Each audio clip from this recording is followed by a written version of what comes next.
2024 లేదా 25లో డిగ్రీ లేదా బీటెక్ చదివారా? సాఫ్ట్‌వేర్ జాబ్ కోసం ఎదురు చూస్తున్నారా? అయితే కోడ్‌జ్ఞాన్ 100 డేస్ కోర్సులో చేరండి, జాబ్ సాధించండి.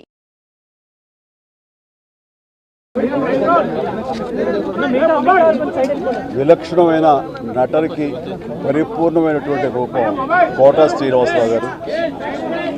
మహానటుడు, ఒక లెజెండరీ క్యారెక్టర్ యాక్టర్. మా ఇద్దరి నట ప్రస్థానం కూడా ఒకే సినిమాతో ప్రారంభమైంది, అది ప్రాణం ఖరీదు.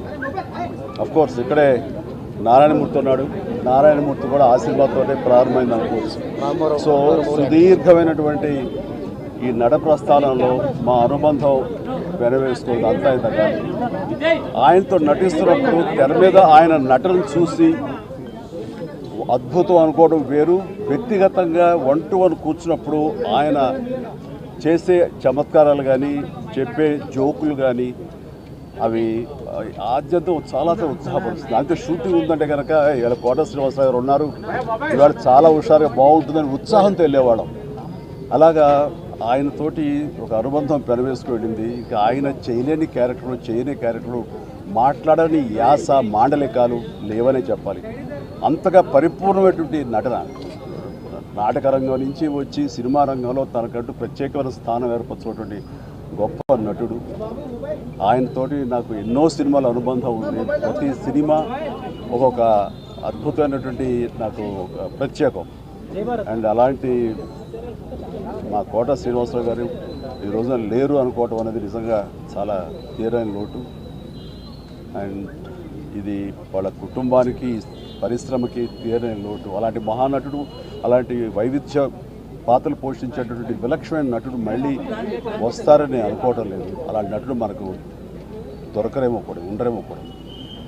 అది ఎవరు పూర్తి చేయటువంటి చాలా భారీ నష్టం ఈ పరిశ్రమకి. వారి ఆత్మనికి శాంతి చేకూరాలని భగవంతుని ప్రార్థిస్తూ, వారి కుటుంబ సభ్యులకి ప్రతి ఒక్కరికి నా ప్రగాఢ సానుభూతిని తెలియజేస్తున్నాను.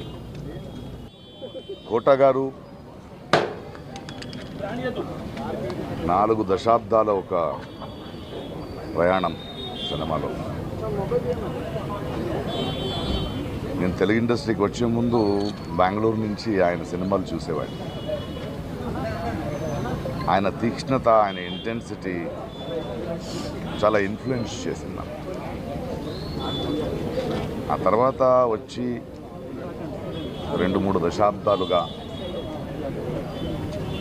ఆయనతో పనిచేసిన అనుభవం, ఎన్నో సినిమాలు.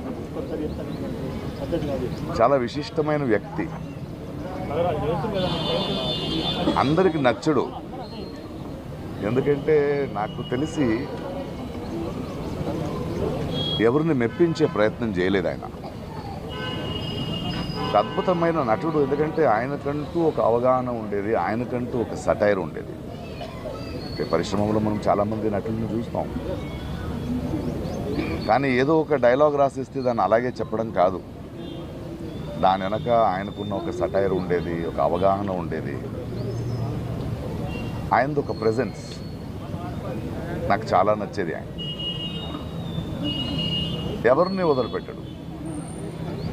ఎలాంటి మనిషి అంటే, అనయ్య అంబేద్కర్ అనే సినిమా రిలీజ్ అయ్యింది, ఎందుకో జనాలు చూడట్లేదు అంటే, ఏం లేదు ప్రకాష్, అది ముందు అంబేద్కర్ ఒక కటౌట్ పెట్టారు, ఆయన అక్కడెక్కడో చేయి చూపిస్తుంటే అక్కడ వెళ్ళిపోయారు. అంటే ఎటకారం కాదు అది. అలాంటి మంచి సినిమా చూడరు వీళ్ళు అనే ఒక ఆవేదన ఆయనలో ఉండేది. ఆయన నిరంతరంగా ఆయనలో చూసింది నేను తెలుగు భాష, తెలుగు నటీనటులు, తెలుగు ప్రతిభలకి అంత పెద్ద ఎత్తున ఛాన్స్ దొరకట్లేదు. కొందరికి అది కుళ్ళు అనిపించేది, బట్ ఆయన ఆవేదన చాలా నిజమైందని నాకు అనిపించేది. ఒకసారి ఎవరో అడిగారు, ప్రకాష్ రాజ్ గారు పరభాష నటుడు కాదంటే, కాదండి, బట్ ఆయన తెలుగు నేర్చుకున్నాడు కదా, మనోడు అయిపోయాడు కదా. ఆయనకు అదొకటి ఉండేది. ఎందుకంటే నా భాషని తప్పుగా ఎవరో పలకిస్తారు, అనవసరంగా మన అవకాశాలను తీసుకెళ్ళిపోతారు అనేది చాలా నచ్చింది ఆయనది. సెటైర్లు నా మీద కూడా వేసేవాడు ఆయన. నేను చాలా హ్యాపీగా దాన్ని తీసుకునేవాడిని. ఎందుకంటే ఆ పెద్దరికం, ఎవరి గురించి అయినా ముక్కుసూటిగా కమెంట్ చేసే చనువు ఆయనకి సంపాదించుకున్న వ్యక్తి. పోయిన సంవత్సరం షూటింగ్లో నేను, ఆలీ, బ్రహ్మానందము, బ్రహ్మాజీ మనమందరూ ఉన్నప్పుడు నాకు ఎందుకో ఆయన చాలా గుర్తొచ్చి ఎక్కడా కోట గారు అన్న. లేదు ఈ మధ్య ఆయనకు ఒంట్లో బాగాలేదు, కొన్ని రోజులు సినిమా చేయట్లేదంటే నేను ఫోన్ చేశాను. ఏం చేస్తున్నావు? ప్రకాష్ చెప్పు. అలా కాదు, ఒంట్లో బాగాలేదన్నారు, షూటింగ్ లేదన్నారు, ఇంట్లో ఏం చేస్తున్నారు, బండి పంపిస్తాను రండి అన్న. నేను ప్రొడక్షన్ నుంచి బండి పంపించాను, ఆయన వచ్చారు. వచ్చి సరదాగా ఆయన మన సెట్లో కూర్చొని మాట్లాడుతూ బ్రహ్మానందంగా అందరితో మాట్లాడి ఆనందం చూశాను. నేను ఫోన్ చేశాను, ఈవినింగ్ వెళ్ళాడు. ఆ తర్వాత కూడా కొన్ని 3 సార్లు నేను ఏదో అవసరం ఉన్నప్పుడు ఫోన్ చేస్తే మాట్లాడేవాడు. చాలా అద్భుతమైన నటుడు. తెలుగు సినిమా, తెలుగు జాతి గర్వించదగ్గ ఒక కళాకారుడు. ఆయన చేయాల్సింది, ఆయన పాత్రలు మనం మర్చిపోలేము, ఆయన సెటైర్లు మర్చిపోలేము. తన జీవితంలో ఇంట్లో చాలా పెయిన్ చూసిన ఆ నొప్పిని ఎప్పుడూ బయట ఒక మెలోడ్రామాగా ఆయన వాడుకోలేదు. తనంటూ ఒక వ్యక్తిత్వం. అలాంటి వ్యక్తులు నాకు చాలా ఇష్టం. ఎందుకంటే అజాత శత్రువుగా అందరికీ నచ్చే బ్రతకడం కన్నా నేను ముక్కుసూటిగా మాట్లాడతాను, ఎవరైనా పట్టించుకోను అనే ఒక వ్యక్తిత్వం ఉంది కదా, అది చాలా అరుదు. అలాంటి ఒక అద్భుతమైన వ్యక్తి, అద్భుతమైన కళాకారుడు. Will going to miss him. But ఆయన మన తెలుగు పరిశ్రమకి, ప్రేక్షకులకి ఇచ్చిన అద్భుతమైన పాత్రలు, ఆ మూలంగా ఆయన చేసిన పనులు, ఆయన చెప్పిన కథలు ఎప్పుడూ గుర్తుంటాయి. థ్యాంక్ యూ కోట గారు for everything. We love you, miss you. Thanks. Suman టీవీలో మీ పర్సనల్ అండ్ బిజినెస్ ప్రమోషన్స్ కోసం కింది నెంబర్కి కాంటాక్ట్ చేయండి.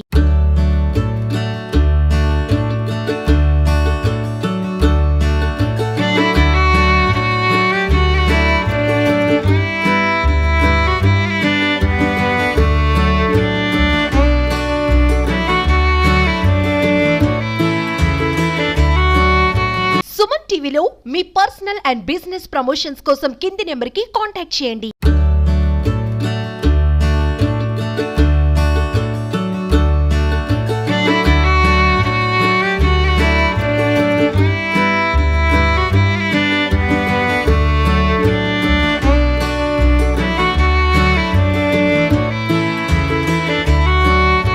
సుమన్ టీవీలో మీ పర్సనల్ అండ్ బిజినెస్ ప్రమోషన్స్ కోసం కింది నెంబర్కి కాంటాక్ట్ చేయండి.